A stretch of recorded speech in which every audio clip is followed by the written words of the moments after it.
السلام عليكم ورحمة الله وبركاته.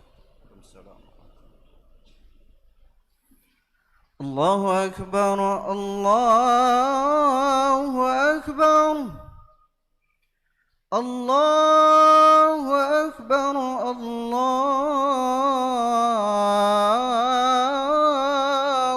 أكبر. أشهد أن لا إله إلا الله.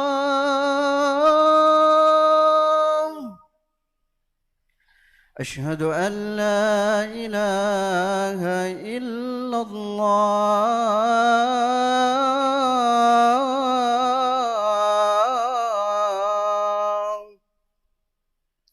أشهد أن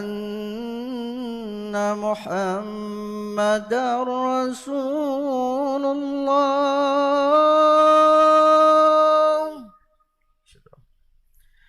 أشهد أن محمدًا رسول الله.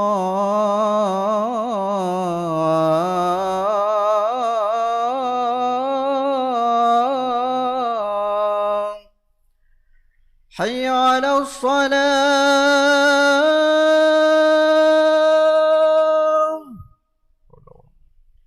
حي على الصلاة.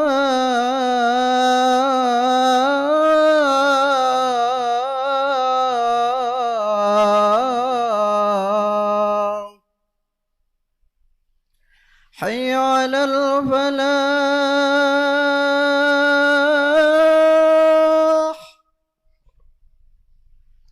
حي على الفلاح.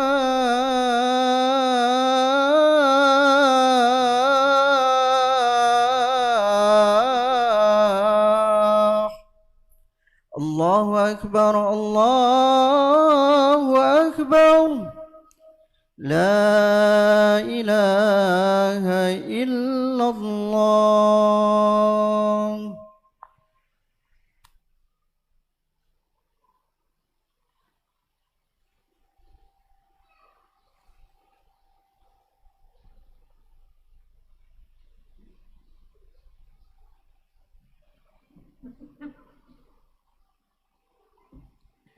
إن الحمد لله نحمده ونستعينه ونستغفره ونعوذ بالله من شرور أنفسنا ومن سيئات أعمالنا. من يهده الله فلا مضل له ومن يضلله فلا هادي له. أشهد أن لا إله إلا الله وحده لا شريك له، وأشهد أن سيدنا محمدًا عبده ورسوله وصفيه ومختاره من خلقه وخليله.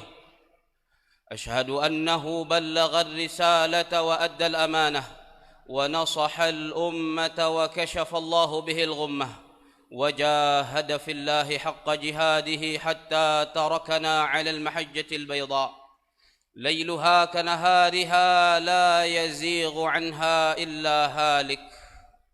والله ما ذرأ الإله وما برى خلقا ولا خلقا كأحمد في الورى، فعليه صلى الله ما قلم جرى أو لاح برق في الأباطح والقرى.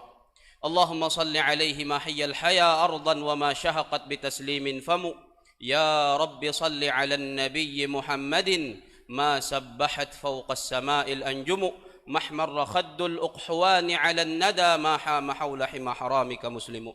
اللهم صل على سيدنا محمد في الأولين، اللهم صل على سيدنا محمد في الآخرين، اللهم صل عليه وعلى آله وصحبه في الملأ الأعلى إلى يوم الدين. يا أيها الذين آمنوا اتقوا الله حق تقاته ولا تموتن إلا وأنتم مسلمون.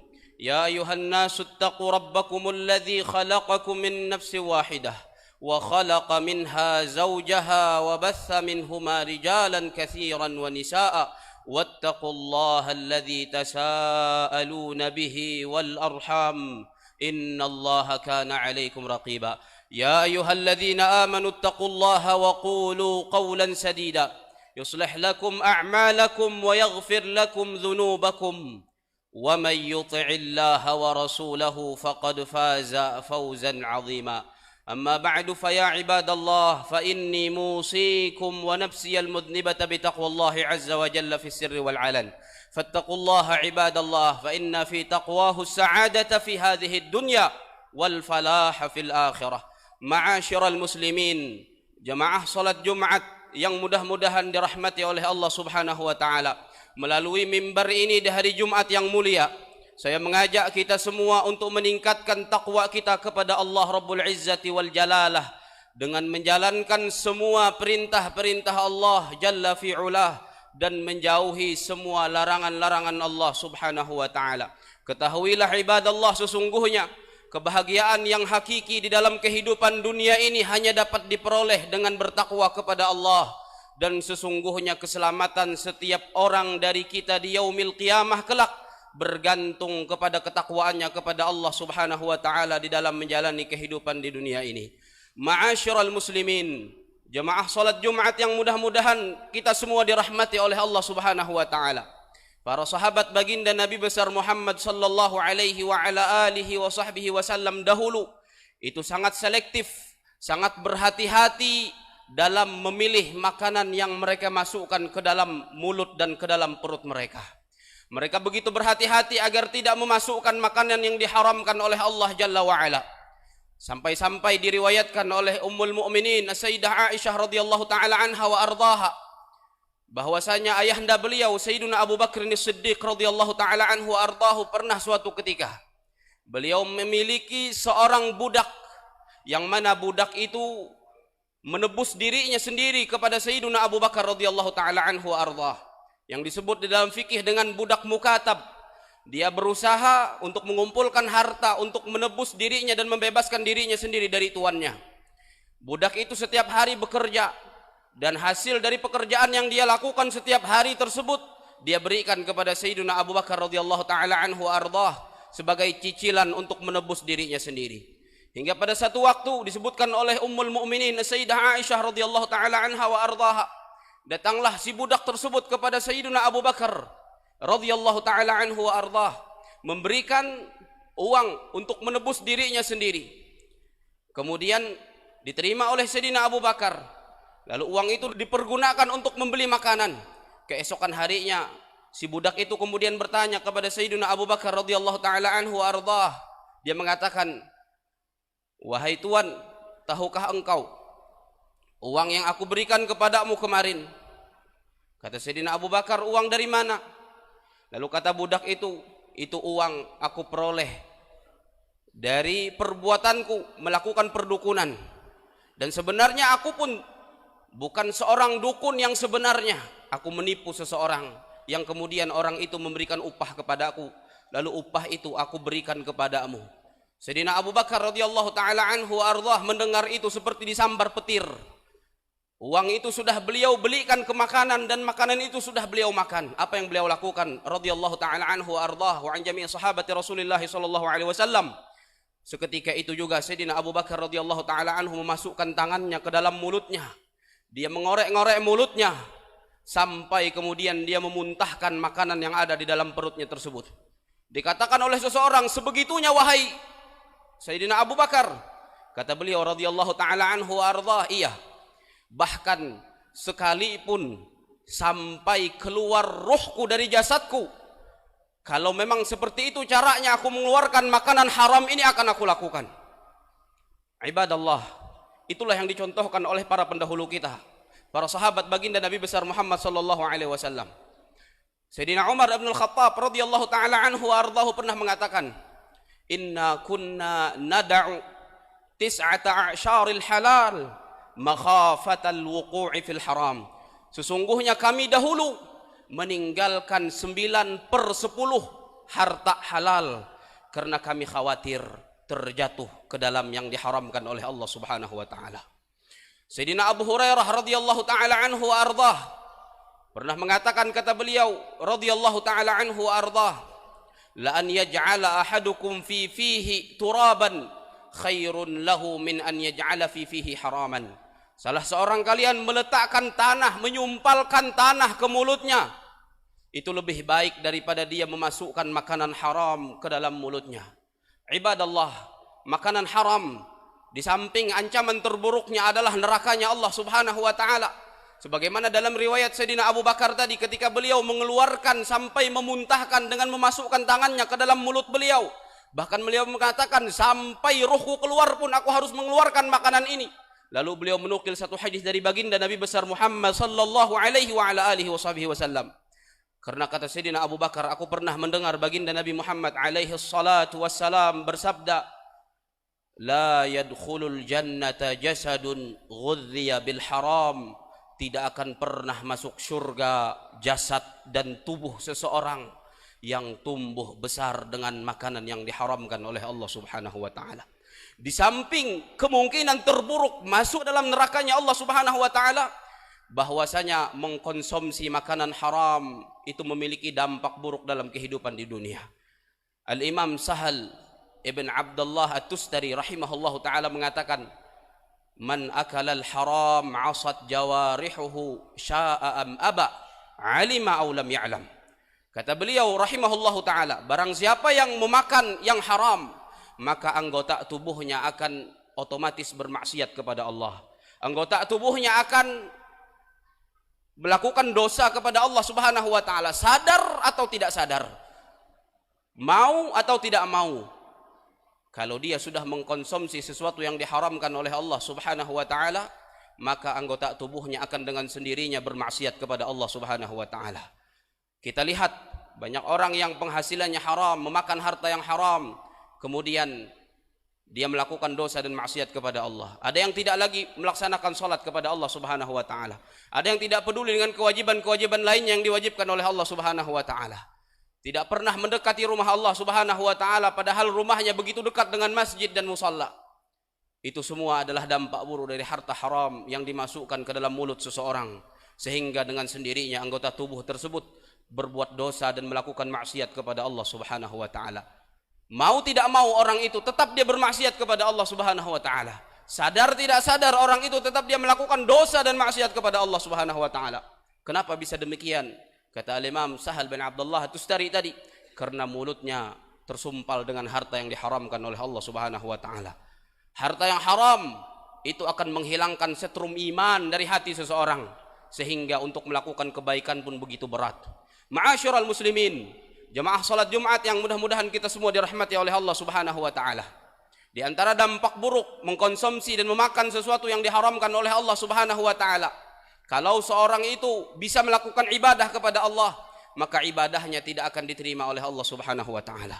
Ibadah orang yang sehari-harinya memakan harta haram tidak akan pernah diterima oleh Allah Subhanahu wa taala.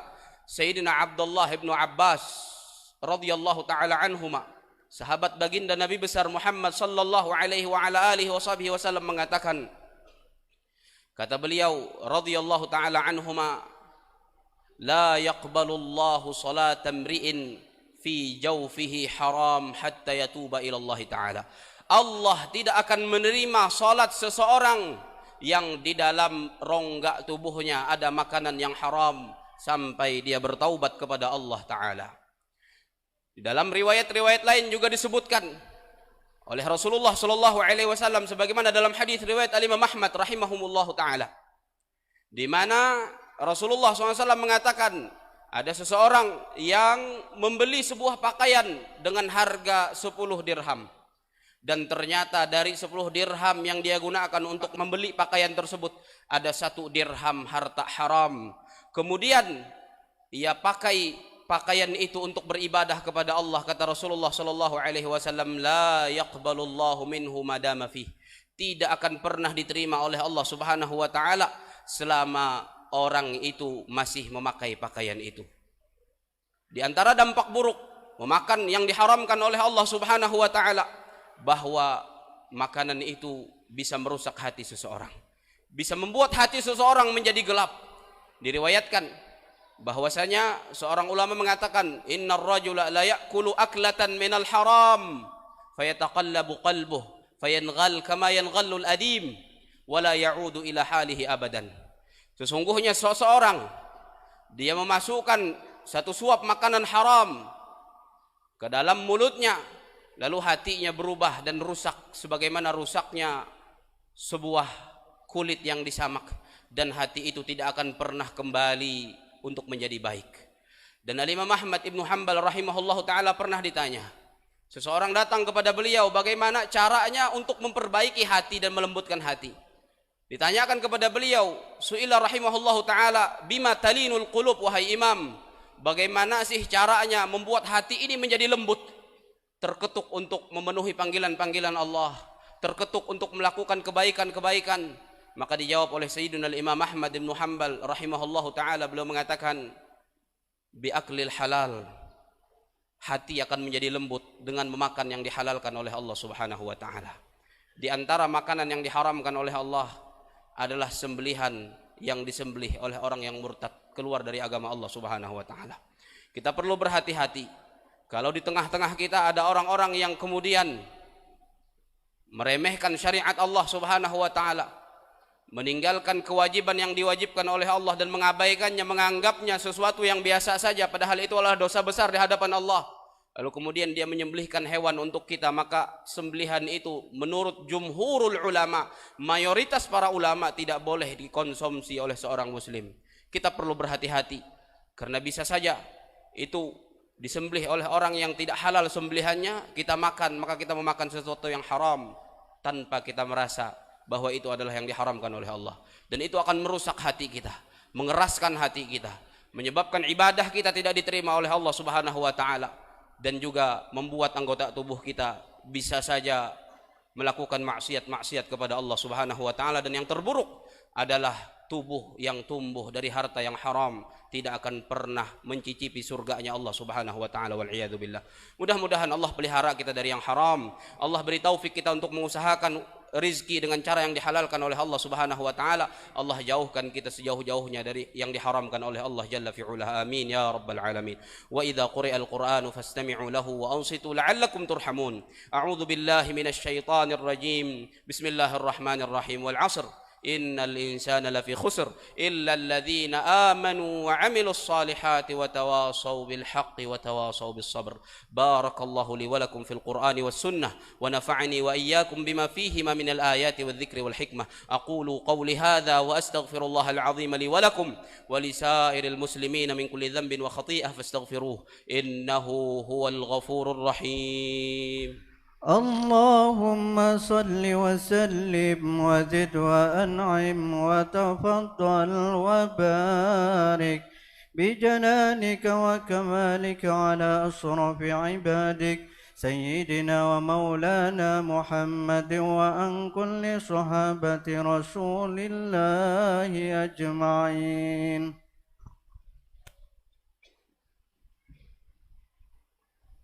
الحمد لله على إحسانه والشكر له على توفيقه وامتنانه وأشهد أن لا إله إلا الله وحده لا شريك له تعظيما لشأنه وأشهد أن سيدنا محمدا عبده ورسوله الداعي إلى رضوانه.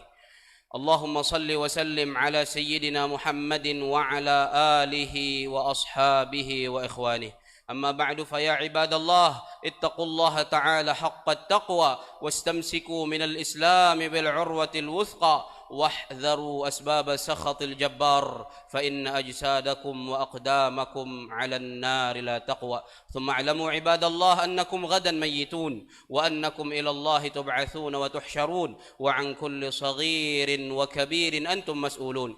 ثم صلوا وسلموا عباد الله على خير البرية وأزكى البشرية سيدنا محمد بن عبد الله صاحب الحوض والشفاعة كما أمركم ربكم بأمر بدأ فيه بنفسه وثنى بملائكته المسبحة بقدسه وأيه بكم أيها المؤمنون فقال جل من قائل عليم إن الله وملائكته يصلون على النبي يا أيها الذين آمنوا صلوا عليه وسلموا تسليما. اللهم صل وسلم وبارك وكرم على سيدنا وحبيبنا وشفيعنا ومولانا محمد صاحب الوجه الأنور والجبين الأزهر وعلى آله وصحبه والتابعين وارض اللهم عن الخلفاء الراشدين سيدنا أبي بكر الصديق وسيدنا عمر الفاروق وسيدنا عثمان بن عفان وسيدنا علي بن أبي طالب وعن الستة الباقين من العشرة المبشرين بالجنة ساداتنا طلحة بن عبيد الله وسعيد بن زيد وسعد بن أبي وقاص وعبد الرحمن بن عوف وأبي عبيدة عامر بن الجراح وزبير بن العوام وعن بقية الصحابة والتابعين وتابع التابعين ومن تبعهم بإحسان إلى يوم الدين وعنا معهم وفيهم بمنك وجودك وكرمك وإحسانك يا أكرم الأكرمين. اللهم أعز الإسلام والمسلمين، اللهم أعز الإسلام والمسلمين، اللهم أعز الإسلام والمسلمين وأذل الشرك والمشركين ودمر أعداءك أعداء الدين. اللهم انصر دينك وكتابك وسنة نبيك وعبادك المؤمنين. اللهم آمنا في أوطاننا وأصلح أئمتنا وولاة أمورنا واجعل ولايتنا هذه في من خافك واتقاك واتبع رضاك يا رب العالمين. اللهم اجعل بلدنا هذا بلدا يعز فيه أهل طاعتك ويهدى فيه أهل معصيتك ويؤمر فيه بالمعروف وينهى فيه عن المنكر. اللهم اجعل هذا البلد آمنا مطمئنا طيبا مطيبا سخاء رخاء وسائر بلاد المسلمين. اللهم ادفع عنا البلاء والوباء والربا والخمر والزنا والفواحش والسيوف المختلفة والمحن وسوء الفتن ما ظهر منها وما بطن عن بلدنا هذا خاصة وعن سائر بلدان المسلمين عامة يا رب العالمين. اللهم من أرادنا وأراد ديننا وبلدنا وسائر بلاد المسلمين بسوء فأشغله بنفسه ورد كيده في نحره واجعل تدبيره تدميرا عليه يا رب العالمين. اللهم رد عنا شر الأشرار وكيد الفجار وشر طوارق الليل والنهار. اللهم اغفر للمؤمنين والمؤمنات والمسلمين والمسلمات الأحياء منهم والأموات إنك سميع قريب مجيب الدعوات. عباد الله إن الله يأمر بالعدل والإحسان وإيتاء ذي القربى وينهى عن الفحشاء والمنكر والبغي يعظكم لعلكم تذكرون. فاذكروا الله العظيم يذكركم واشكروه على نعمه يزدكم واسألوه من فضله يعطكم ولذكر الله أكبر والله يعلم ما تصنعون. أقيموا الصلاة.